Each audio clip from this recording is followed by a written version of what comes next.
방송에서 제공하는 투자 정보는 투자 판단에 대한 조언입니다. 방송에서 제공하는 주식의 가치, 가격 상승 및 가격 하락에 대해서는 방송사에서 보장하지 않습니다. 시청자 여러분 안녕하십니까. 특별기획 2020 주식으로 돈 벌어 봅시다. 함께할 서정덕입니다. 정부는 국가 차원의 인공지능 즉 AI 전략을 발표하고 2030년도까지 최대 455조 원의 AI 경제 효과 창출과 더불어 삶의 질을 세계 10위 수준으로 끌어올리겠다라는 포부를 밝힌 바 있습니다. AI와 관련된 섹터 종목들이 이에 맞춰서 또 들썩거리기도 했었죠. 정부 주도의 AI 시대에 발맞춘 중요 섹터 또 주목해야 할 종목들까지 살펴보도록 하겠습니다. 수익 필승 AI 섹터 탑5 오늘 함께 하실 두 분을 소개해드리도록 하겠습니다. 샘플러스의 이지환 전문위원, 벤자민 투자연구소의 신일섭 소장과 함께합니다. 두 분 어서 오세요. 안녕하세요. 안녕하세요. 네. 먼저 공지부터 해드리고 들어가도록 하겠습니다. 금일본 방송에서 제공해드리는 정보는 투자 판단에 대한 조언일 뿐입니다. 해당 주식의 가치와 수익률 보장해드리지 않는다는 점 참고해 주시길 바랍니다. 자, 이제 산업에 대한 이해 전망부터 먼저 해보면서 하나하나 좀 차근차근 특집을 진행하도록 하겠습니다. AI 산업에 대해서 우리는 어떻게 이해하면 좋을지 이지한 위원부터 한번 이야기 나눠볼까요? 네, 정부가 12월 17일 날이죠. AI와 관련된 특별 담화를 좀 발표했습니다. 그 내용을 좀 보면 지금 현재 대통령직 속의 4차 산업혁명위원회를 AI 범국가위원회로 전면적으로 AI 산업에 집중하겠다라는 부분을 좀 발표를 했는데요. 크게 이제 요지를 먼저 말씀을 좀 드리면은 이 AI라는 산업 분야를 우리가 가장 장점이 있는 ICT 분야와 접목해서 장점을 극대화시키는 쪽으로 활용을 하고 이 AI 산업 분야를 활성화할 뿐만 아니라 국민들이 이 AI 산업을 전반적으로 잘 이해하고 쓸 수 있도록 국민들의 교육을 강화하겠다는 두 가지 측면, 우리가 잘할 수 있는 부분을 키우고 국민들이 편하게 쓸 수 있게 만들겠다. 자, 이 두 가지와 관련되어서 집중적인 대책을 좀 내놨습니다. 전체적으로 보면 뭐 역시 우리가 잘 알고 있는 이 ICT 분야, 정보통신 분야에서 AI 산업을 좀 확대하겠다라는 정책이고, 특히 이 소두의 반도체와 관련된 부분에서 AI 반도체와 관련된 부분을 특화시키겠다. 이 부분을 굉장히 좀 강조하면서 얘기를 했습니다. 이렇게 될 경우에 이제 우리가 전체적으로 우리의 장점을 극대화한다면 디지털 경쟁력이 전체적으로 지금 현재 10위권에 있는 부분을 3위까지 끌어올리겠다. 2030년까지는 3위권 내에 진입하겠다라는 부분과 함께 이 AI와 관계되어 있는 경제 효과를 최대 455조 원 정도까지 크게 확대시키겠다. 자, 이 두 가지와 함께 좀 전에 말씀드린 대로 국민들의 이 AI를 적극적으로 활용한 삶의 질을 개선시켜서 전체적으로 이 삶의 질 세계 순위가 10위권 내에 진입하겠다. 방금 말씀드린 이 세 가지를 큰 기치로 목표를 좀 내걸었습니다. 구체적으로 뭐 여러 가지 부분들이 있겠지만 역시 이제 이 반도체와 관련된 부분에 집중하면서 전체적으로 이 AI와 관련된 신생기업들, 벤처기업들을 최대 뭐 5조 원 이상 투자하면서 유치를 하겠다는 부분과 함께 스마트 공장 등 체계적으로 6개 정도 섹터를 좀 나눠서 집중적으로 육성을 좀 하겠다라는 부분을 발표하면서 관련된 종목들도 좀 들썩거리고 있고, 이제는 이 AI가 우리가 눈에 좀 과시화될 수 있는 부분 안으로 좀 들어오는 정책적으로 모습을 좀 볼 수 있다라고 말씀을 좀 드리겠습니다. 네, 알겠습니다. 그렇다면 이제 산업에 대한 전망을 한번 들어봐야 될 것 같은데요. 신 소장님, 전망은 어떻게 좀 이야기를 해주시겠어요? 네, 전망하니까 거창한데요. 그래도 저는 뭐 그런 그런 얘기보다는 역시 저의 스타일대로 저는 항상 뭐 주위에서 그냥 느끼는 AI 하니까 솔직히 어렵잖아요. 인공지능 그러니까 뭐 영화로 보면은 쉽죠. 영화에서 인공지능이 나와가지고 막 대화를 하고 뭐 그런 것들이 이루어질까. 근데 지금 하나둘씩 이루어지고 있잖아요. 뭐 그때도 얘기 드렸지만 인공지능이 이제 발전을 해가지고 뭐 아이언맨에 나온 것처럼 자비스라는 존재가 태어나가지고 정말 고도의 이해와 그냥 아이언맨을 다 도와주잖아요. 그런 것도 뭐 현실화 될 수가 있죠. 로버트 다우니 주니어도 나와서 말했거든요. 곧 현실화될 그런 어떤 영화를 제가 찍고 있다고. 그래서 뭐 그런 게 될 수도 있는데 뭐 그게 지금 막 이루어지진 않았는데, 뭐 우리가 일상 속에서 느낄 수 있는 거는 일단 편의점에서 뭐 무인 편의점 많이 생기고 있는 거. 일단 그 이마트24에 김포 DC점이 있어요. 물론 여기 지금 직원이 있습니다. 왜냐면 지금 사람들이 완전히 익숙해지지 않았어요. 근데 원래 이거의 그 어떤 취지는 뭐냐면 그 아마존 고라고 있잖아요. 아마존이 사실 모든 거를 선도하고 있어. 사실 아마존 고를 보고 저렇게 가야겠다.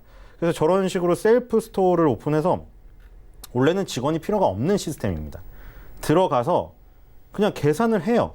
근데 그게 그 안에 카메라가 30여 대와 센서가 850대가 있어요. 그래서 고객의 쇼핑 동선을 추적하고 고객이 이 집으면 여기 이제 자세히 나와 있어요. 고객이 물건을 집으면 알아서 인식이 돼버려요. 그리고 뭐 따로 찍는 것도 없어요. 그냥 출입구를 통과하면 바로 SS페이로 결제가 돼버리고 그냥 나가버리면 되는 거예요. 그냥 들어가서 쇼핑을 하고, 그러니까 뭐 점원한테 뭘 내거나 이런 아예 그런 동작 자체가 없어요.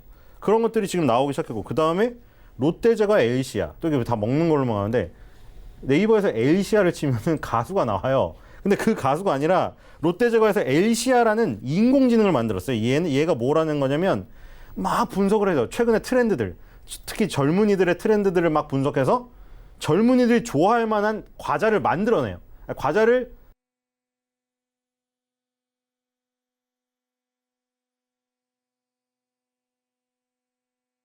만에 100만 개 팔렸어요. 그리고 아모레 퍼시픽은 AI 딥러닝 기술로, 이것도 아까 그 엘시아랑 약간 비슷할 수도 있는데 컬러 테일러라는 어플리케이션이 나왔어요. 이걸 뭐냐면 이제 소비자가 자기 입술 사진을 어플에 올려요. 그러면 150여 개 브랜드, 아모레 퍼시픽에서 만들었다고 아모레 퍼시픽만 추천하는 게 아니라 150개 브랜드의 6천여 개의 립 제품 중에 자기가 올린 그 입술과 가장 잘 맞는 립스틱을 딱 하나를 추천해줘요. 이걸 이제 인공지능이 해준다는 거죠. 옛날에 어떻게 했어요? 직원한테 제 입술 상태가 어떻고요, 뭐 마르고 좀 그렇고 뭐가 안 먹고요, 어떤 브랜드 안 먹는데 어떤 걸 추천해 주실 거예요? 그러면 직원이 뭐 따바라라라 하죠. 그걸 이제 그냥 어플에 하나 올리면 어플 인공지능이 알아서 하는 거예요. 그러니까 이런 것들, 그리고 뭐 쫙 읊으면은 가장 쉽게는 SK텔레콤의 누구라던가 KT의 기가진이, 그렇죠? 이런 거 지금 다 이용하고 계시죠. 왜냐면 이용을 안 할래도 그냥 주더라고요. 저도 줬어요. 그냥 TV 설치하니까 주더라고요. 그래서 저도 몇 마디 대화를 해봤어요. 가끔 엉뚱한 대답을 하긴 해요. 그러니까 제가 뭐 말도 안 돼, 제가 한 얘기랑 전혀 상관없는 대화를 하긴 하는데 어쨌든 대화를 시작했다는 거, 그게 중요한 거고. 그래서 이제 전망은 이런 거예요. 그런 것들이 기술력이 앞으로 더 올라갈 거란 말이죠. 그러니까 지금 우리가 이런 것들도 좀 새롭다고 생각하시는 분이 많잖아요. 아까 그 이마트 입사 무인점포에 왜 직원을 뒀냐면 익숙하지 않아서. 근데 이제 앞으로 익숙해지면 없어질 거고, 그렇죠? 이게 더 고도화될 거고. 여기도 지금 맨 마지막에 나와 있어요. 이게 지금 직원을 둔 이유는 지금 현재 익숙하지 않아서 두는 거지만 향후에는 완전 무인화를 시킬 거고, 지금 이거를 하는 이유는 여기 명확히 밝혔어요. 인공지능이 학습하고 그동안 이런 데이터들을 축적해가지고 기술 고도화를 시킬 목적이다라고 여기 지금 이마트 입사에서 밝혀놨거든요. 그러니까 이거를 점점 기술 고도화를 시키는 어떤 플랫폼으로 삼는 거예요. 기술이 고도화되면 고소화될수록 어떻게 될 것 같아요? 당연히 산업은 확대가 되고 커질 수밖에 없죠. 그러니까 저는 앞으로 제 삶이 더 편해지고 인공지능에 더 기대는 삶이 될 거라고 생각해요. 그래서 산업 전망하면은 굉장히 뭐 거창해 보이지만 제 삶이 윤택해지고 더 고도화된 기술로 평화로 더 무슨 편안한 삶을 보낼 수 있을 거다. 그럼 당연히 AI 산업은 커지고 전망이 좋겠죠. 네, AI 산업에 대한 그리고 전망에 대한 이야기를 해주셨는데 스타일대로 좀 말씀을 해주셨고요. 특히나 신 소장께서는 좀 실생활에서 느끼는 부분에 대해서 이야기를 해주셨습니다. 많이들 공감이 가셨을 것 같고요. 자, 그렇다면 AI 내에서 저희가 주목해야 될 부분은 사실 어떤 섹터군이 포진을 해 있고 어떤 종목들이 있고 어떤 부분을 좀 주목을 해야 2020년도에 우리가 소위 말해서 주식에서 수익을 낼 수 있느냐라는 부분일 텐데, 이재한 위원과 먼저 이야기 나눠봅니다. AI 산업 중에 어떤 섹터에 좀 주목을 하시는지 궁금하고요. 이유도 함께 좀 들어볼 수 있나요? 네, 사실 이제 AI 섹터는 상당히 이제 특집을 할 때마다 제가 좀 느끼는 부분이지만 섹터가 너무 빨리 변하고 상당히 변화가 심하기 때문에 그때마다 좀 달라지는 경향이 좀 있는 것 같습니다.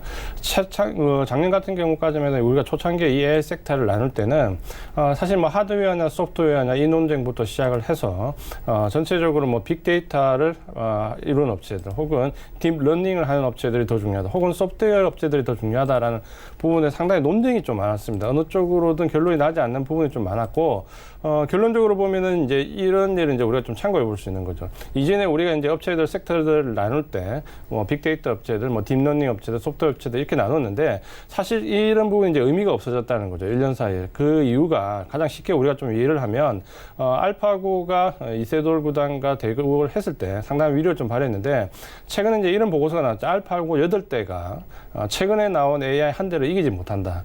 결국 이제 초창기에 나왔던 알파고 8대가 뭐 아무리 빅데이터를 많이 모으고 뭐 딥러닝을 해서 무려 8대를 연결을 해도 새로 나온 AI 한 대를 이기지 못한다라고 본다면 이전에 나왔던 논쟁은 사실 그렇게 의미가 좀 있지 않고 사실 이제 산업별로 좀 보는 게 맞지 않겠나라는 부분을 좀 생각해야 되고 그래서 이번에 나온 AI 대책을 좀 보면은 이전에 나왔던 정권에서의 섹터와 상당히 좀 다르게 나눴습니다. 이제 이거를 산업별로 실제적으로 현실적으로 나눴는데 결국 이제 6개 산업별로 좀 나눴습니다. 뭐 정부에서 나온 대책을 보면 뭐 조선, 설계, 로봇, 가전, 세라믹, 소재, 자율차 이렇게 6가지 섹터로 나눴는데 제가 볼 때는 아무래도 우리가 제일 강점을 가지고 있는데 역시 이제 반도체와 관련돼 있는 ICT 분야들. 그래서 AI 반도체 관련된 쪽이 상당히 좀 유명할 것이다라는 부분이 첫 번째 우리가 받을 때 잊을 수 있고 또 개인적으로 생각했을 때 두 번째는 결국 이 AI와 특히 우리가 강점이 있는 부분을 좀 주목해 본다면 바로 이 의료 시장에서의 기술과 AI가 좀 접목을 한다면 이 AI 의료 쪽으로도 우리가 최대한 강점을 좀 가질 수 있지 않겠냐는 부분을 본다면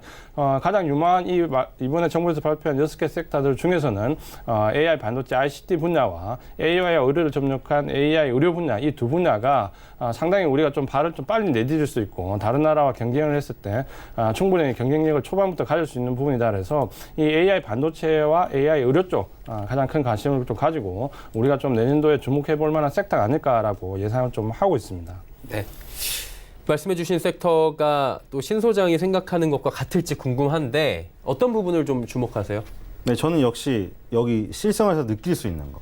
왜냐면 항상 보니까 그러니까 뭐 저 상상은 되게 그런 걸 상상해요. 항상 저도 아이언맨 같은 세상이 왔으면 좋겠어요. 하지만 그렇게 빨리 다가올 수는 없어요. 왜냐면 그 우리가 흔히들 어렸을 때 얘기했잖아요. 뭐 로봇 태권브이랑 마징가 제트가 싸워보면 누가 이길까. 근데 그렇게 큰 로봇이 그렇게 만화처럼 작동하는 거는 너무나 어려운 일이에요. 지금의 기술력으로도. 물론 기술이 너무 빨리 발달하니까 이루어질 수도 있겠죠.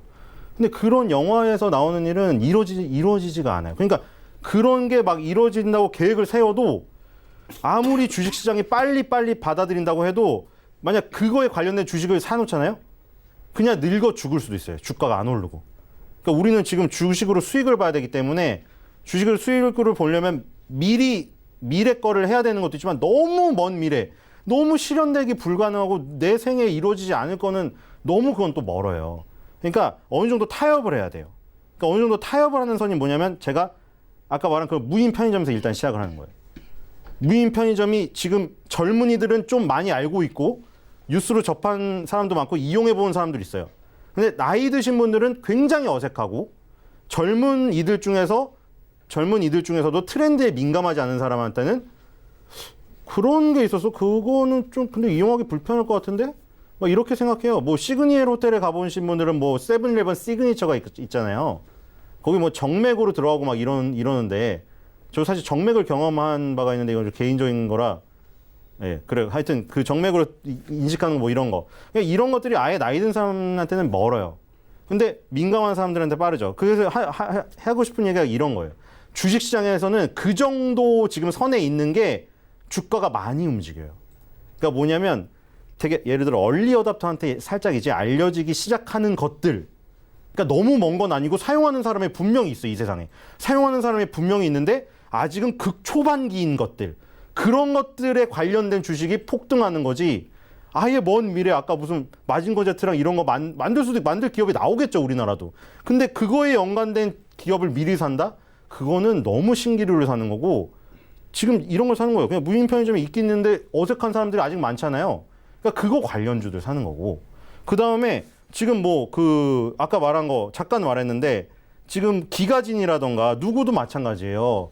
지금 사실 좀 너무 기초적인 얘기를 하잖아요. 사실은 뭐 이런 거에 광고에 나오잖아. 내가 와가지고 나 오늘 실현당했는데 실현당한 거에 맞는 노래를 틀어줘. 그럼 이거 막 슬픈 노래를 틀어주고 아니면은 그거에 맞춰서 뭐 해결할 수 있는 좀 발랄한 노래를 틀어주고 이런 것들이 아니면 그 다음날 날씨를 알려준다던가 너무 약간 기본적인 것 같잖아요.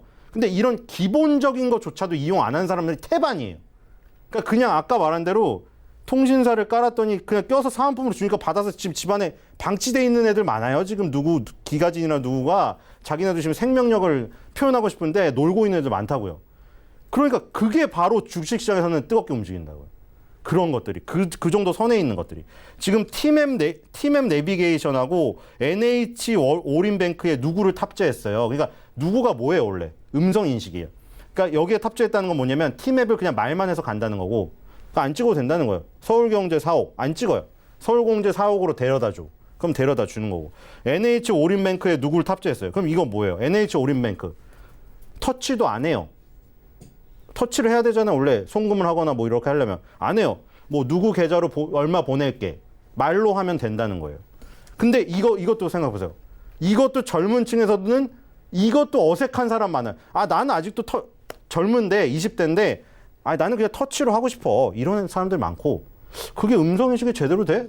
나는 발음이 사투리라고는 잘 못 알아듣던데 그래서 안 써. 뭐 이런 사람도 많고 그렇죠? 뭐 NH 오린뱅크도 이게 편리하다고 아무리 선전을 해도 아이 나는 그냥 가서 보낼래 뭐 이런 젊은이들 많고 바로 그 시점에 있는 것들에 관련된 주가가 폭등한다는 거죠. 그래서 이런 것들. 근데 우리가 알 수가 있잖아요. 또 한 가지만 할게요. 노보텔 엠베사더 동대문에 투숙하 해보신 분이 계시겠죠? 근데 안 계신 분들은 또 뭐 여기 들어가 보시면 알아요. 저도 어메니티를 항상 갖고 오는데 가져오시나요? 저 어메니티를 가져오는데 솔직히 약간 욕심 때문에 가져오는 것 같아요. 집에 갖다 놓으면 방치했다가 다 버리거든요. 근데 올 때는 항상 갖고 와. 근데 밤에 그거 시키기 좀 그렇더라고요. 저는 수건을 많이 쓰는 편이라 밤에 수건을 물론 그 사람들도 돈을 받고 하는 일이지만 새벽에 막 그 수건 들고 와서 막 미안하더라고요. 5성 호텔에 가서 그걸 시키는 게. 근데 이제 지금 동대문 엠버서더 여기 들어가면 뭐 있냐면 기가진이가 있어요. 이 안에 이 기가진이한테 시켜요. 그냥 어메니티 갖다 달라. 그러면 이제 로봇이 갖고 와. 그러니까 이게 사실 사람한테 미안한 것도 없는 거예요. 그러면 저같이 수건 많이 쓰는 사람은 수건 뭐 중수건 대수건으로 5장씩 갖다 줘 하면은 전화하고 사람이 들고 오는 게 사실 미안하더라고요. 근데 이건 사실 로봇도 뭐 만약에 나중에 뭐 아일랜드처럼 생명이 생길지 모르겠지만 지금 생명이 없잖아요. 그냥 AI한테 시키는 거예요. 그럼 로봇이 갖다 줘. 로봇한테 안 미안하잖아요. 내가 로봇한테 미안하고 로봇한테 팁을 줄 필요도 없고 뭐 밧데리를 줘야 되나? 근데 로봇한테 그럴 필요가 없잖아요. 그러니까 이런 거에 관련된 거. 하지만 지금 엠베서더 동대문에만 있고 다른 호텔에서는 사용해보지 못했고 엠베서더 동대문에 투숙하셨어도 기가진이가 옆에 있는데 이게 뭐지? 하고 안 쓰고 그냥 나오신 분도 많아요. 그냥 체크아웃하고 나오신 분도 많아요. 바로 그거예요. 지금 우리 실생활에 있긴 있는데 이제 시작되는 거고 많은 사람들이 어색해하는 거. 하지만 계속 실현돼서 고도화될 게 지금 눈에 뻔히 보이는 것들. 이런 거에 관련된 것들이 주식시장에서는 움직여요. 너무 먼 미래나 너무 이미 다 대중화된 것들은 안 움직여요. 그러니까 이런 거에 관련된 것들을 찾아보시면 될 것 같고 아까 그 로봇은 그 스타워즈에 나오는 깡통 로봇하고 비슷하게 생겼어요. 아마 한번 이용해 보시면서 한번 이 AI를 경험해 보셔도 좋을 것 같습니다. 네. 가보지 못한 호텔을 마치 간 것처럼 저희가 네, 유튜브에 너무 생생하게 나와 있기 때문에 잘 보시면 될 것 같아요. 예, 알겠습니다. 실생활에서 적용되는 부분을 계속해서 이야기를 해주고 계셔서 두 분의 전문가분들이 오늘 좀 섹터가 달라요. 그러다 보니까 조금 더 이야기를 나눠보면 재미있을 것 같은데 이제는 유망한 종목들을 살펴보도록 하겠습니다. 랭킹으로 준비했습니다. 수익 필승 AI 섹터 탑5 5위부터 살펴보도록 하죠. 자, 5위에 이지환 전문위원은 스맥을 말씀을 해주셨어요. 로보로보 신주섭 소장은 꼽아주셨고요. 이 위원님은 스맥을 왜 5위에 올리셨는지 먼저 들어볼까요? 네, 이제 좀 전에 신 소장님 말씀하신 것처럼 종목은 이제 좀 현실적인 순위로 좀 바로 이제 접목될 수 있는 부분부터 좀 매겼습니다. 스맥 같은 경우에는 우리가 뭐 지금도 잘 알고 있지만 전체적으로 뭐 공장 기계 산운용 선반 최근에도 많이 공장화가 자동화되고 있고 스마트 공장이 최근에는 좀 대세되고 있는데 정부에서 이번에 발표한 대책을 보면 2030년도까지 스마트 공장을 2,000개 이상 늘리겠다. 관련된 예산을 좀 투입하겠다라는 부분에서 스맥은 지금 당장 이제 이와 관련된 사무용 로봇을 좀 생산하고 있고 상당히 많은 스마트 공장을 건설하고 있습니다. 그런 부분에서 스맥이 이 정부 정책에 좀 부합하는 부분이 있다라는 부분과 함께 특히 산업용 로봇 중에서 기계와 자동차 관련된 부분 쪽에서 상당히 경쟁력이 있다. 이 부분을 좀 고려해서 스맥을 5위로 선정을 했습니다. 네, 스맥을 5위로 선정하신 이유 들어봤고요. 로보로보 말씀해 주셨어요. 사실 뭐 작년에도 네. 많이 이슈가 됐던 종목이에요. 네. 그러니까 저는 순위가 종목명은 미리 말하면 안 되지만 아까 말한 대로요. 그러니까 로봇 만드는 업체들이 지금 현재 우리가 갖고 노는 로봇이나 이런 뭐 박람회에서 보는 로봇보다는 미래에 훨씬 더 발전할 거 아니야. 그러니까 쉽게 말해서 그냥 그 괴수랑 로봇 싸우는 저 영화 있죠 지금. 그거 꿈꾸는 거잖아요, 솔직히. 맞죠? 나중에 괴수가 쳐들어오면 어떻게 해요? 너무 말도 안 되는 얘기인가? 괴수가 쳐들어오면은 우리 지구에서는 로봇을 해가지고 로봇으로 괴수를 때려잡아야 될 거 아니에요. 그 무슨 있잖아요, 영화. 별로 제목이 생각 안 나는데. 역시 어벤져스 좋아하시는 분들. 네. 로봇하고 괴수랑 싸워요, 막. 고릴라, 킹콩이랑 로봇이 싸운다고요. 근데 하여튼 그 로봇까지 갈 건데 너무 멀잖아요, 거기까지는. 근데 하지만 그래도 로봇 그 만드는 업체들이 계속 이제 일할 건 사실이에요. 그래서 5위, 4위에는 이제 로봇 만드는 업체들이 있고 아까 1위로 가면 갈수록 제가 말한 완전 실생활, 막 편의점 관련 주식 이런 것들이 많이 있어요. 그렇게 보시면 될 것 같고 그래서 5위는 일단 로봇인데 로봇 중에서 얘는 교육용 로봇. 이게 저도 어렸을 때 컴퓨터 무슨 그 방과 후에 저희 때는 이제 방과 후 학습이 그렇게 활성화된 세대는 아니에요, 저는. 근데 방과 후 학습이 있긴 있었어요. 그 돈 내고 하는 건데 저는 컴퓨터를 배웠는데 제가 요즘 없어졌죠, 그 디스켓. 그 맨날 아직도 기억나는 게 뭐 디스켓을 넣어서 무슨 도스 이런 걸 배우고 있었어요. 플로피 디스크. 플로피 디스크 그거를. 근데 저 솔직히 말해서 아무 필요가 없거든요. 돈 내서 가르쳐 주신 어머니한테 죄송한데 솔직히 지금 제가 살면서 그거에서 1이라도 도움이 실생활 된 게 아무것도 없는 것 같아요, 제가 생각하기는. 근데 요즘에는 코딩 학원이 너무 많더라고요. 제가 깜짝 놀란 게 옛날에 살던 동네를 갔거든요. 다 바뀌었어요. 근데 무슨 학원 건물에 코딩 학원이 뭐 3개가 있더라고요. 3계층에.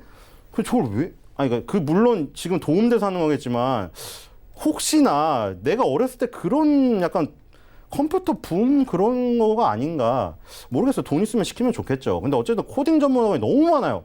근데 이제 코딩 전문 학원이 너무 많고 그런 붐이 있는 게 로보로보한테 되게 좋아요. 왜냐면 로보로보가 이 주력 모델이 여기 이제 뭐 띄우면 나올 텐데 로보키즈랑 로보키트예요. 로보키즈랑 로보키트 이건데 여기 잘 보시면 로봇은 로봇인데 약간 우리 어렸을 때 갖고 놀던 우리 어렸을 때도 있었어요. 저희도 30대 때 있었는데 저희 장난감은 코딩이 안 되는 거였어. 코딩이. 저희가 갖고 노는 장난감은 이렇게 관절 연결하고 이런 건 비슷한데 그냥 수동으로 막 갖고 노는 거야. 애들끼리 막 부딪히고 막 로봇. 근데 이건 뭐냐면 여기다 코딩을 입력하는 거예요. 예를 들어 그러니까 코딩이 뭐 어려운 건 아니더라고요. 예를 들어 간단히 얘기해서 너 3칸 전진하고 2칸 옆으로 가. 그러니까 예를 들어 그런 간단한 걸 입력했다고 생각해봐요. 그럼 내가 만든 로봇이 3칸을 앞으로 가고 그 판이 있어요. 3칸 앞으로 가고 2칸을 옆으로 가는 거예요. 그러니까 그게 되게 간단한 건데 이걸 이제 코딩을 입혀서 그 로봇을 갖고 노는 거를 또 가르쳐주는 학원이 있어요. 그러니까 이게 그 학원에 다 납품을 해, 얘네가 로보가. 그리고 뭐 경진대 요즘에 또 날릴 거예요. 왜냐면 자기소개서에 써야 되잖아요. 로봇 경진대에 합격을 했다. 나중에 로봇 학과 가려면 어떻게 해야 되겠어요? 초등학교 때부터 나가야죠. 코딩 학원 다녔다. 경진대에 나가서 뭐 입상을 했다. 내가 만든 로봇이 다른 동년 애들에 비해서 월등한 성능을 갖춰가지고 다 무찔렀다. 이런 써야 되잖아요. 근데 여기 써야 되니까 학부모들이 여기 다 달려드는 거예요. 그러니까 로봇은 거기 갖다 다 납품하는 거예요. 그래서 지금 유아 전용부터 코딩 특화 경진대에 나갈 이 로봇들 다 만드는 거죠. 그리고 이 지금 그 중국에 진출하는데 중국의 방과 후 학교 사업이 얘네도 여기 국내군요. 국내에 지속적으로 유치하고 있다. 그리고 중국 파트너사 지속적인 상장세. 이거 2개거든요. 항상 보고서, 증권 보고서 나오면 다 여기 2개 나오는데 다 IR 자료에서 나온 거예요. 이 로보가 자기네를 어필했던 이 자료에 다 들어있어요. 중국 파트너사가 뭐 엄청 성장하고 있다. 이게 있죠. 뭐 교육지정이 코딩 중국 공교육 및 입시 반영이 될 예정이고 뭐 대학 입시 반영 지역 확산 예상 뭐 이런 거 있죠. 뭐 이거 잘 생각하셔야 될 IR 자료 다 예상이에요.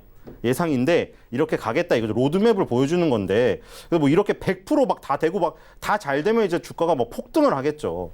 근데 이제 이 중에 뭐 중간중간에 뭐 요철도 있고 이럴 거예요. 어쨌든 간에 로보라는 거는 교육용 로봇 산업에 특화된 기업이기 때문에 교육용 로봇 뭐 코딩 그 전문 학원 애들을 보내거나 관심 있으시거나 아니면 이쪽이 중국 쪽에서 클 것 같다. 그리고 뭐 시나리오를 열심히 봤을 때 뭐 이렇게 될 것 같은 가능성이 높겠다. 이러신 분들은 로보를 꼭 관심을 가지셔야 될 것 같습니다. 네. 로보에 대해서 또 이야기를 해주셨습니다. 5위 종목들 들어봤고요. 이제 탑5의 4위 종목들 확인해 보도록 하죠. 네, 4위 종목 확인을 해보니까 로보스타를 신일섭 소장이 선정했고 이지원 전문위원 로보티즈를 성공했어. 이게 보니까 AI다 보니까 다 로보가 들어가서 비슷비슷한데 종목은 다 다릅니다. 로보티즈부터 이야기를 좀 해볼까요? 예, 로보티즈 같은 경우는 이제 우리 현실적으로 이 로봇을 가장 이제 상용화에 좀 앞장서고 있는 기업 중에 하나라고 보시면 됩니다. 물론 이제 뭐 이 기술이 어디까지 발전될지 얼마만큼 뭐 무궁무진해질지는 모르지만 이 로보티즈 같은 경우는 지금 나와 있는 부분에서 이제 현실적인 좀 대안을 찾는 기업이다라고 좀 보시면 되거든요. 5G 이제 통신 환경을 좀 기반으로 해서 인공지능 이걸 좀 활용하려는 움직임을 좀 많이 보이고 있는 회사입니다. 아무래도 이제 내년부터 5G가 좀 활성화되면 당장 이제 쓸 수 있는 부분들이 이제 눈에 띄게 좀 나올 건데 그 부분에 좀 집중하고 있는 회사다라고 좀 보시면 되겠고요. 그런 점에서 이제 최근에 이제 가장 먼저 좀 손보고 있는 부분이 이제 배송과 관련된 실내 배송 로봇을 좀 지금 개발 중에 있습니다. 상당히 이제 뭐 시제품도 나오고 좀 이렇게 여러 가지 활동을 좀 하고 있는데 이제 이 종목을 4위로 꼽은 이유는 결국 우리가 이제 이 이전에 그 LTE에서 5G로 넘어가는 가장 큰 이유가 이 5G는 지금처럼 뭐 AI를 활용할 수 있다라는 부분, 뭐 자율자동차를 뭐 옮길 수 있다라는 부분, 사물 인터넷에서 좀 활용할 수 있다는 부분, 통신부뿐만 아니라 이렇게 여러 가지 이제 주위에서 쓸 수 있는 많은 이런 부분 환경들이 제공된다는 건데 그렇게 보신다면 아마 우리가 이제 처음에 그 뭐 KT나 SK 등에서 일반적으로 나왔던 그런 AI가 이번에는 이제 이런 좀 5G가 들어오고 나는데 조금 변형을 겪을 것 같고요. 변형을 겪었을 때 가장 먼저 상업화에 좀 앞에 좀 나와 있는 기업이다라고 좀 보시면 되겠습니다. 당장은 이제 이런 부분들이 좀 가셔야되지 않게 좀 어려운데 아무래도 5G 환경에서 가장 상업화에 근접해 있는 우리나라 기업을 꼽으라면 바로 이 로보티즈를 좀 꼽을 수 있다. 그런 점에서 로보티즈를 4위로 선정을 했습니다. 네, 로보티즈 말씀해 주셨고요. 로보스타 이야기 해볼까요? 이 로보스타는 산업용 로봇. 완전 달라요, 둘이. 완전히. 이름은 정말 비슷하죠. 그러니까 로봇 회사가 비슷할 수밖에 없죠. 로봇 회사 이름에 로봇이 느껴지게 하고 싶을 거 아니에요, 다들. 그러니까 로자가 들어갈 수밖에 없어요. 비읍자부터 로봇, 보 다 들어가요. 그래서 로보스타인데 로보스타는 이게 재밌는 게 옛날에 원래 LS 산전에 LG 산전이죠. LG 산전에 IMF 외환위기 이전에 있었어요. 근데 이 IMF 외환위기가 터지면서 로봇 사업부가 해체됐어요. 그 다음에 여기서 동료 9명이 퇴직금을 모아서 로보스타를 만들었는데 재밌는 거는 최근에 다시 어디로 갔어요? LG로 갔죠. 그러니까 이게 어떻게 보면 되게 사연이 깊은 거예요. 외환위기 때 어려움을 겪어서 9명을 모아서 설립해서 로보스타를 만든 다음에 되게 열심히 키워놔서 다시 LG로 들어갔다. 2018년 7월 달에 LG그룹 계열사가 됐고요. 얘는 이제 산업용 로봇인데 여기 어디 쓰이냐? 되게 많이 쓰죠. LCD, 아몰레드, 반도체, 솔라셀, LED, 자동차 부품, 스마트폰, 모바일 부품에 다 쓰이고 이것도 IR 자료로 다 있는 거죠. 이 각각에 쓰이는 거 있어요. 뭐 글라스 반송용 로봇이니 범용 로봇, 여기 데스크탑 로봇 쫙 있죠. 이거 보세요. 이거 로보보다 우리 삶 속에 옆에 없기 때문에 어려워. 근데 여기 보시면은 다 나와 있어요. 들어가는 부분들이 다 어디죠? 지금 쓰이는 부분들이 아까 말한 게 반도체, LCD, LED, 태양광. 그쵸? 우리나라 삼성전자나 LG전자, 삼성 디스플레이, 뭐 LG 디스플레이가 하는 우리나라가 내노라 하는 기업들이 하는 곳에 기계를 대주는 업체잖아요. 그리고 LG 계열사로 편입이 됐잖아요. 그러니까 얼마나 안정적이며 기술력을 갖추고 있는 업체인지 아시겠죠? 반도체, 태양광 이런데 뭐 교육용 로봇이나 청소기 로봇을 무시하는 건 아니지만 사실 그것보다는 훨씬 더 정밀해야 되잖아요. 반도체 하나 그거 뒤틀리면 그냥 갖다 버려야 돼요. 못 써요. 그러니까 그런 거는 더 정밀한 것을 요구하는데 기술력을 이미 인정받았고 그래서 이게 다양하게 쓰이고 있기 때문에 어떻게 보면은 반도체 산업, LED, LCD 산업, 태양광 산업 요거를 굉장히 밝게 본다면 당연히 로봇을 대주는 지금 이 로보스타를 주목을 해야 된다. 이렇게 판단이 됩니다. 네, 로보스타까지 이야기 나눠봤습니다. 자, 이제 세 번째 종목 바로 살펴보도록 하죠. 자, 이제 세 번째 종목을 올려주셨는데 이지환 전문위원은 로보로보 선정하셨어요. 신 소장, 그러니까 두 분이 다른 것 같지만 결국에 겹치는 부분도 있고 이거 참 의미가 있을 것 같습니다. 예, 뭐 좀 전에 심수장님 얘기하셨지만 사실 이제 우리가 좀 가장 내년도에 근접해서 좀 실질적으로 쓸 수 있는 파트를 좀 줄이다 보니까 아무래도 종목이 좀 겹친 것 같고요. 좀 전에 뭐 전반적인 부분에 대해서 신 소장님 말씀을 다 하셨지만 여기 조금만 뭐 보태자면 좀 전에 이제 뭐 정부에서 발표한 대책을 보면 뭐 AI를 개발하고 집중하고 이런 전략도 중요하지만 보편적으로 이제 정부 국민들이 쓸 수 있는 환경을 만들겠다, 교육을 강화하겠다 이 부분을 좀 굉장히 강조를 했거든요. 그렇게 보면 이제 로보로봇 같은 경우는 좀 전에 보신 것처럼 교육용 로봇에 좀 특화가 되어 있습니다. 지금 현재도 상당히 그 부분에서 우리나라에서는 제일 특화가 되어 있고요. 여기에 이제 정부가 발표했던 것처럼 교육용 로봇을 활용해서 AI 교육을 하겠다라는 부분도 또 강조를 하고 있거든요. 그렇게 본다면 교육용 로봇이 좀 특화되어 있는 로봇가 아무래도 좀 수혜를 입을 가능성이 좀 크다라고 좀 보고 있고요. 특히 이제 중고등학생 부분 쪽에 특화된 부분이 좀 꽤 있기 때문에 우리가 이제 AI와 관련된 교육을 정부에서 진행을 하면 특히 이제 이 로봇을 활용한 교육 분야가 좀 상당히 좀 눈에 좀 띄일 수 있습니다. 정부에서도 좀 가시적인 부분 좀 보여줄 수 있고 그런 점에서 좀 보신다면 교육용 로봇에 좀 특화되어 있는 로보가 아무래도 좀 큰 수혜를 좀 입을 가능성이 좀 있다라고 좀 보여지고요. 그런 점에서 저는 조금 더 높게 평가를 해서 로보를 3위로 책정을 했습니다. 네, 로보를 3위로 또 올려주셨습니다. 신 소장은 유진 로봇 말씀해 주셨어요. 그러니까 오늘 다 로봇이네요. 인공지능인데 일단 다 로봇만 나와서 이게 로봇인가 하는데 이게 겹치는 부분이 많아서 그래요. 로봇이 깡통, 인공지능이 없으면 로봇은 뭐예요? 그냥 애들이 갖고 노는 장난감이에요. 근데 거기 인공지능이 입혀지니까 이제 로봇이 조금 더 사람처럼 돼가는 거죠. 그래서 인공지능 하니까 자꾸 로봇도 끼는 게 그거 때문인데 이 유진 로봇을 3위로 선정했는데 얘는 이제 지금 이제 청소기 로봇으로 이제 유명해요. 아이클레버라고 항상 우리 광고 보면 나오잖아요. 햇살이 굉장히 좋은, 그쵸? 그 어떤 채광이 좋은 곳에 여성분이 누워 있어요. 그래서 책을 막 보고 있고 다리는 꼬고 있어요.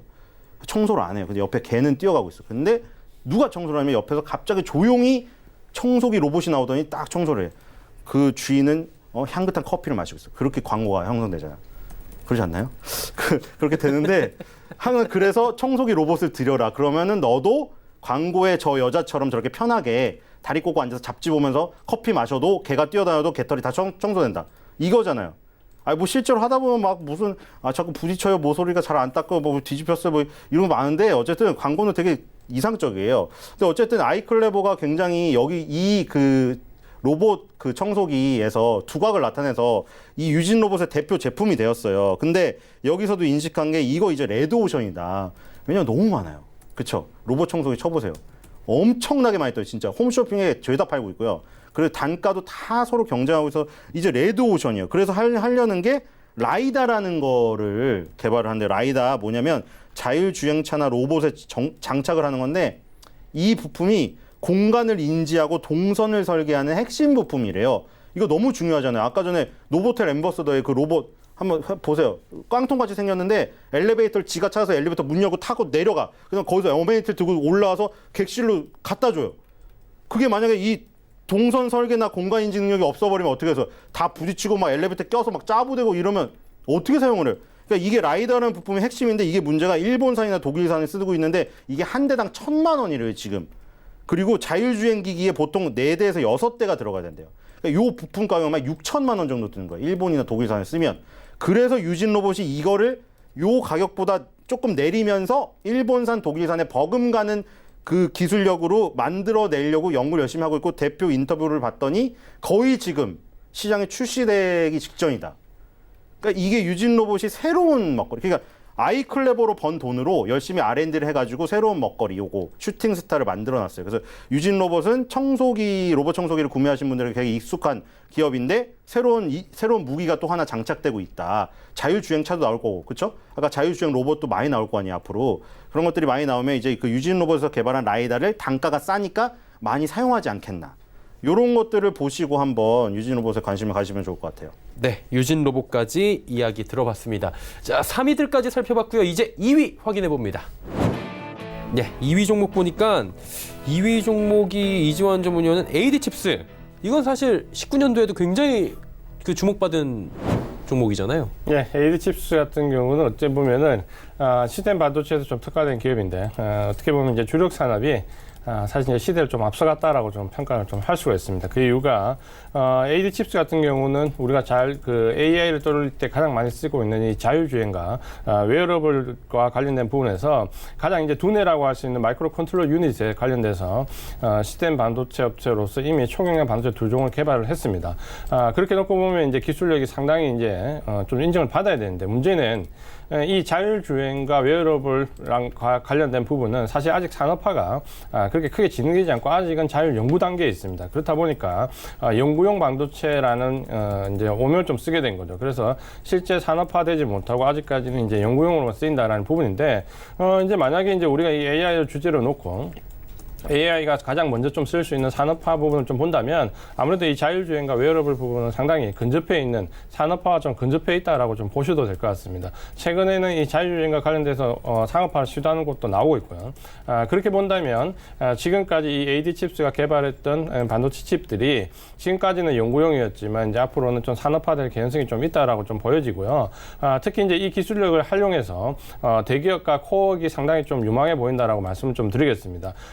지금까지는 이제 연구용으로 제한적으로 쓰였다면 앞으로 이 대기업과 연계된 현대차든지 삼성전자와 연계된 있는 프로젝트를 진행할 수도 있고요. 이미 개발이 되어 있는 부분은 이제 어떻게 활용할 것인가라는 부분에 좀 집중을 해야 되거든요. 그렇게 본다면 이 AD 칩스가 가지고 있는 부분은 가장 현실적으로 쓰일 수 있는 기술력을 확보를 하고 있는데 이 확보한 부분이 대기업에서 지금 현재로서는 좀 건드릴 수 있는 특화된 부분이다. 시스템 반도체로서 그렇게 보신다면은 내년에 5G 이후에 자율주행과 웨어러블에서 상당히 기술력을 좀 인정받는 해가 될 수 있다는 관점을 좀 견지하고 있고요.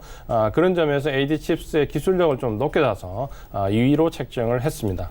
네.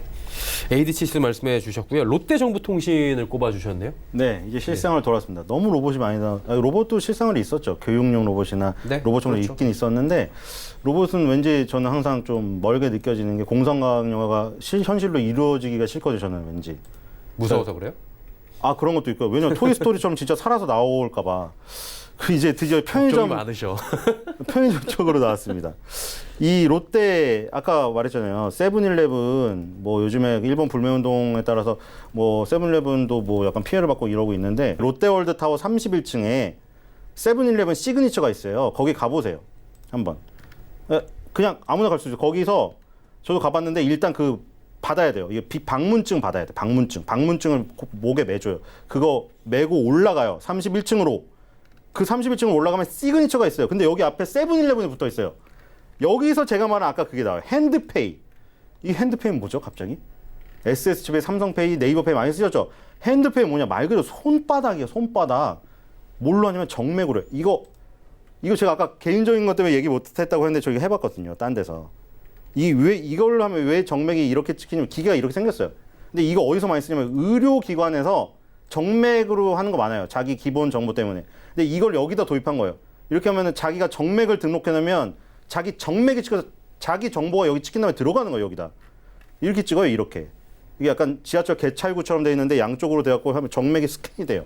이렇게 들어가서 안에는 똑같이 생겼어요. 그냥 편의점인데요, 안에는? 그냥 편의점이에요. 근데 여기 이제 최첨단 뭐 인공지능 이런 게 다 들어가 있는 거죠. 사람이 없고 핸드페이로 결제되는 거고, 물론 핸드페이로만 결제되는 거 아니고 다 돼요. 그러니까 왜냐면 지금 다 완전히 익숙한 상황이 아니기 때문에, 그쵸? 정맥으로만 딱 해놨을 때 어색한 사람도 되게 많을 거고, 내가 왜 내 정맥, 그 있잖아요. 자기 개인정보 민감한 사람. 내 정맥까지 내가 기계 하기 싫다. 무슨 뭐 터미네이터처럼 내 기계가 반란 일으키면 어떡해. 이런 사람이 있을 거야, 진짜로. 그러니까 그런 건 다른 것도 다 돼요. 뭐 지갑이 없어도 되고, 지갑이 없어도 돼요. 있어도 되고. 상관이 없는데, 어쨌든 이런 것들을 다 제공하는 게 롯데정보통신.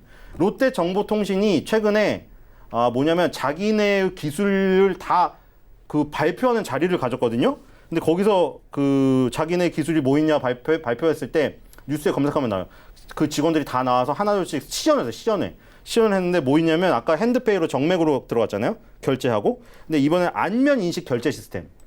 이것도 지금 이제 정착 중인데, 왜냐면 정말 페이스오프 영화처럼 남의 얼굴을 안면 인식하고 올 수도 있기 때문에 그 정확도를 높여야 되잖아요. 근데 이거는 아예 카드 휴대전화도 없고 얼굴을 딱 해가지고 찍어서 결제를 해버리는 거예요. 지금 뭐 휴대폰이나 이런 데도 조금씩 쓰이고 있잖아요. 그 기술력 있고, 그 다음에 드론 관제 솔루션. 이건 뭐냐면 편의점에 이제 물건을 하려면 그 어디 창고나 이런 거 있을 거 아니에요. 드론으로 그걸 다 관제를 하는 거예요. 드론으로 다 실시간 재고를 파악하고 뭐 그래가지고 물류 자동화에 뭐 보관 비용을 절감하고 이런 것들이고, 그 다음에 AI 기술을 적용해서 뭐 STT 엔진과 IoT를 결합해서 목소리로 실내 공간 조명하고 다 제어를 하는 거예요. 목소리로. 그러니까 뭐 호텔 같은 데서 막 뭐 조도를 낮춰줘 이러면 럭스를 낮춰줘 이러면 전구 밝기가 줄어들고 뭐 이런 거예요. 그러니까 그런 것들 다 롯데 정보통신이 전부 다 제공을 한다. 그러니까 롯데 뭐 편의점, 마트 뭐 이런 데 인공지능 기술이 들어가면 롯데 정보통신이 다 제공한다. 롯데 정보통신 할 일이 되게 많아질 거 아니에요. 롯데 정보통신을 2위로 꼽으면서 꼭 주목을 해야 될 것 같습니다. 네, 알겠습니다. 롯데 정보통신까지 2위 꼽아주셨고요. 이제 1위만 남았는데 먼저 뭐 화면으로 보여드리기 전에 왜 내가 이 1위 종목을 가지고 왔는지 이야기를 먼저 좀 해보면 괜찮을 것 같아요. 왜 가지고 오셨어요? 제가 이제 꼽은 1위 정보를 꼽은 이유는 지금 이제 계속해서 이제 미래 가치에 대해서 좀 많이 주안점을 두고 얘기를 할 수밖에 없습니다. AI와 관련된 부분은. 근데 이 1위 앱처는 현재 자기가 가지고 있는 분야에서 탄탄한 기술력과 사업 능력을 가지고 있고, 이 부분이 또 바로 특화돼서 AI와 연관되면서 충분히 시너지 효과를 낼 수 있고, 그래서 미래라기보다는 지금 당장 우리가 좀 주목해서 충분히 접목해 볼 수 있는 기업이다라고 생각을 했기 때문에 1위로 좀 꼽았습니다. 기업 내용 바로 말씀드려도 되는 거죠? 아직이요. 아직 안 되네. 아직이요. 그래서 아직 발표도 안 했어요. 지금 이 기업은 예. 당장 관심을 가져도 좋다라는 관점 견지했기 때문에 1위로 올렸습니다. 알겠습니다. 잠깐만요. 성격 급하시네. 몰랐는데. 왜 그거 종목을 꼽으셨어요? 저는 일단 정용진 부회장을 좀 좋아하는 편이에요, 그냥. 그러니까 이게 이번에 또 뭐 감자 30톤 사줬다고 뭐 엄청 감자? 근데 제가 보니까 항상 좋아하는 좋아하는 거지. 그 편은 연결이 뭐예요? 있어요. 그러니까 이게 편은 뭐야? 아니 너무 좋아한다면 또 엄청 그러니까 제가 공격당한 건 아닌데 뭐 난리더라고요. 정용진 부회장이 말씀하신 인터뷰에서 약간 확고한 어떤 이 부분의 성장을 느꼈기 때문에 이 기업을 선정한 거예요. 예. 네. 알겠어요. 그러면은 뭐 저기 신세계나 이마트 관련 기업일 거고. 그럴 수밖에 없겠죠. 예. 그러면 바로 지금 만나보도록 하겠습니다. 대망의 1위 보여주시죠. 자, 1위가 공개가 됐네요. 고영이었어요. 이 코스닥이고 시총 굉장히 높은 기업이잖아요. 네, 고용은 뭐 지금도 상당히 탄탄하고요. 매출액이 2천억대 넘고 영업이익이 400억이 넘습니다. 그 영업이익률이 그 뭐 20% 가까이 육박하는 기업으로 지금도 굉장히 탄탄한데요. 초반에 이제 이 프로그램 제가 말씀드렸듯이 우리나라 AI가 어디서 과연 두각을 나타낼 것인가. 물론 이 반도체와 관련된 부분, 그리고 저희가 이제 예상한 부분 말은 의료 쪽입니다. 의료 쪽은 우리가 상당한 의료 관련된 부분 기술력을 가지고 있는데, 이게 이제 AI와 ICT와 같이 이렇게 접목이 되면 우리나라만의 좀 특화된 영역이 생기지 않을까라는 기대감을 갖는데, 바로 이 고영이 가장 그 선두에 서 있다라고 말씀을 좀 드릴 수 있습니다. 고영은 우리가 잘 알고 있는 것처럼 3D 예, 특화된 기업인데요. 3D 반도체 검사기 쪽으로는 상당한 기술력을 좀 가지고 있습니다. 바로 이제 이 3D 측정 기술을 활용해서 수술용 로봇, AI 로봇 이쪽으로 이제 진출을 상당히 모색을 하고 있는데요. 크게 이제 어려움은 없을 걸로 좀 보여집니다. 이제 가장 큰 이유가 이미 반도체 관련된 쪽에서 충분히 기술력을 좀 습득을 했고요. 요즘에 보시면 안과 관련된 수술을 하러 가시면은 대부분 이제 그 안과 관련 수술을 어떤 의사 선생님이 직접 하시는 게 아니고 관리만 하시고 실제로는 수술 로봇들이 대체하는 경우가 상당히 많이 있습니다. 이 정밀한 부분에서 특히 더 그렇고 이런 부분을 이제 활용할 수 있는 게 바로 이 3D 기술력이거든요. 그렇게 본다면 지금 당장 기술력화 시킬 수 있고 AI가 가장 접목되면서 아마도 이제 우리나라의 이 IT 강국과 접목되면서 의료 쪽으로도 지금 상당히 우리가 바이오 쪽으로도 올라오고 있는데, 이 모든 것이 좀 복합되면서 우리나라만의 좀 특화된 인력을 만들 수 있지 않을까라는 부분 좀 보이고요. 그런 점에서 고영은 상당히 정부 정책에 부합하면서 우리가 가지고 있는 장점을 가장 크게 활용할 수 있는 기업이다. 또 미래의 먼 미래를 좀 보는 것이 아니라 지금 당장 매출액과 영업이익이 탄탄하면서 이 부분에 같이 어울려서 가면서 당장 매출을 좀 살릴 수 있는 기업이다. 그런 점에서 2020년도에 우리가 바로 관심을 좀 가지고 볼 수 있는 기업이다. 이 관점에서 고영을 1위로 말씀을 좀 드리겠습니다. 네, 고영을 꼽아주셨고요. 신 소장님은 신세계 INC였네요. 네. 예, 말씀해 주시죠. 이거 물론 저도 인정합니다. 그 실패한 거 많죠. 이번에 뭐 철수했죠? 이번에 그 철수한다고 했잖아요. 신세계그룹에서 안 되는 것들. 몇 개 철수했잖아요. 그 삐에로 쇼핑하고 욕 엄청 먹었죠. 솔직히 말해서. 뭐 그 일본 거 갖다 베꼈다고. 그렇죠. 처음부터 그 욕이 있었는데 그 빠졌고 푸른밤 살롱 아세요? 논현동에 일렉트로마트 건물 가면은 그 맨 위가 푸른밤 살롱이에요. 그 자기네 그 이마트 소주를 파는데 그 선술집이에요. 근데 안 될 것 같았는데 어제 뺐어요. 근데 지금 노브랜드는 뭐 굉장히 사람들이 좋아하더라고요. 그리고 지금 그 노브랜드 버거가 지금 잘 되고 있거든요.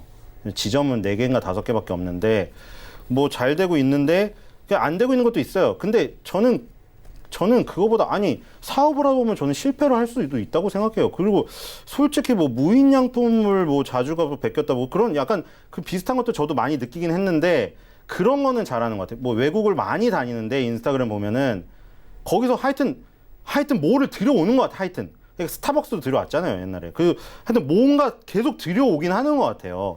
그러니까 그거 중간중간에 그 실패한다고 너무 까는 것도 좀 그렇지 않나 그런 생각이 들고, 그러니까 이마트24 편의점 이쪽을 많이 강하게 키운다고 했거든요. 그리고 처음에 사실 뭐 그 잡음도 많이 있었어요. 거기에다가 원래 그 노브랜드랑 약간 겹쳐서 시작을 하다 보니까 노브랜드 상품을 이마트24에서 팔고 있었는데 노브랜드를 키워야 되니까 글로 다 빼서 이마트24에서 되게 항의가 많이 들어와서 신세계 정윤 부회장이 인터뷰에서 그게 가슴 아픈 부분이다라는 인터뷰도 했어요. 그러니까 저는 그런 게 그냥 괜찮은 거예요. 그냥 인정하는 거예요. 그냥 인정하고 사과하는 거죠.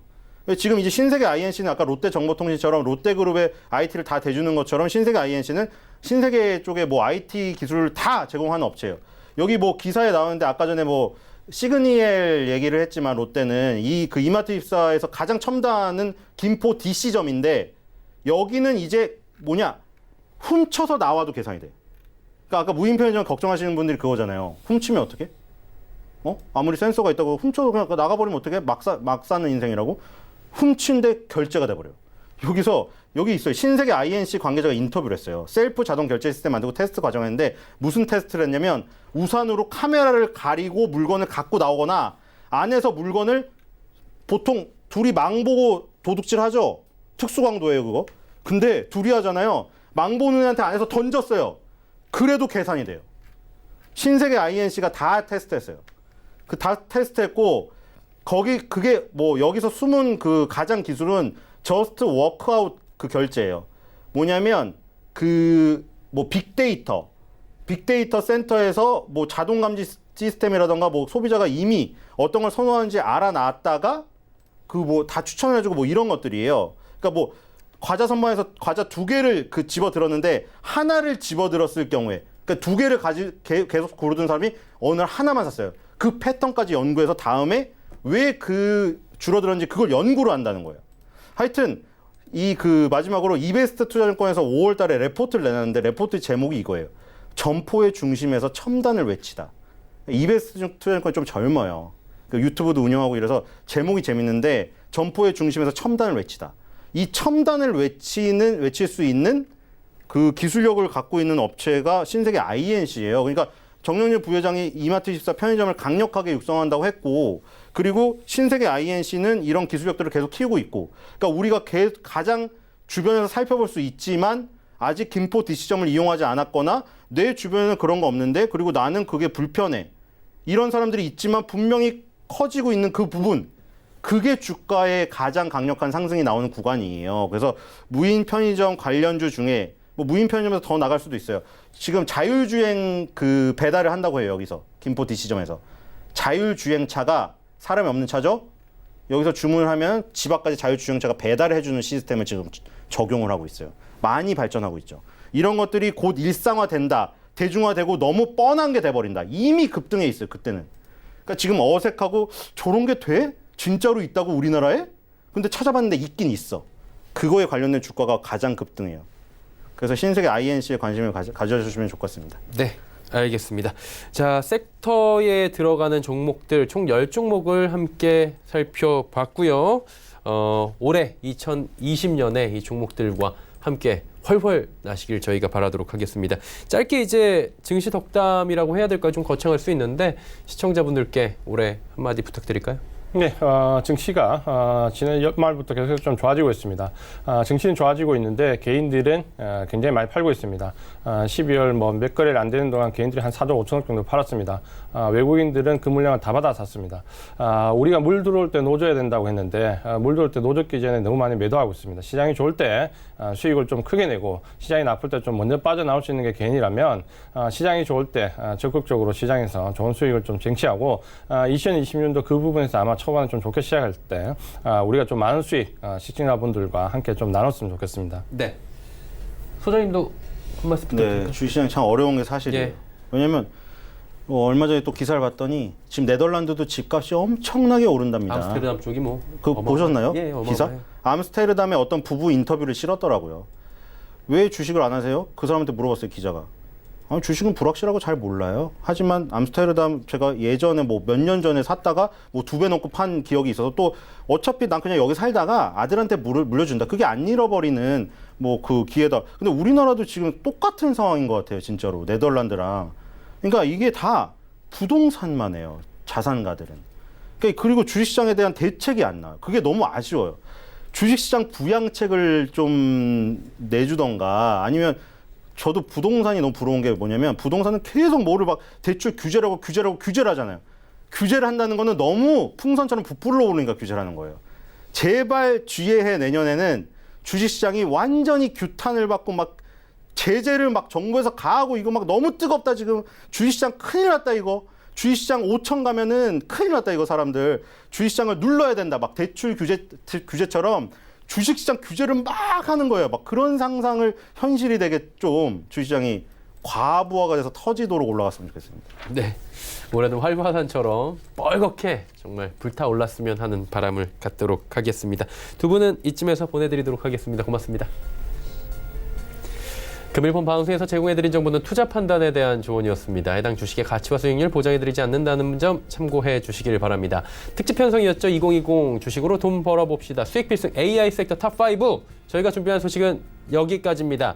자, 새롭게 다가온 2020년 경자년 흰 쥐띠의 해라고 합니다. 하시는 일마다 만사형통하시길, 다 잘 되시고 수익도 풍성하시길 함께 응원하도록 하겠습니다. 고맙습니다.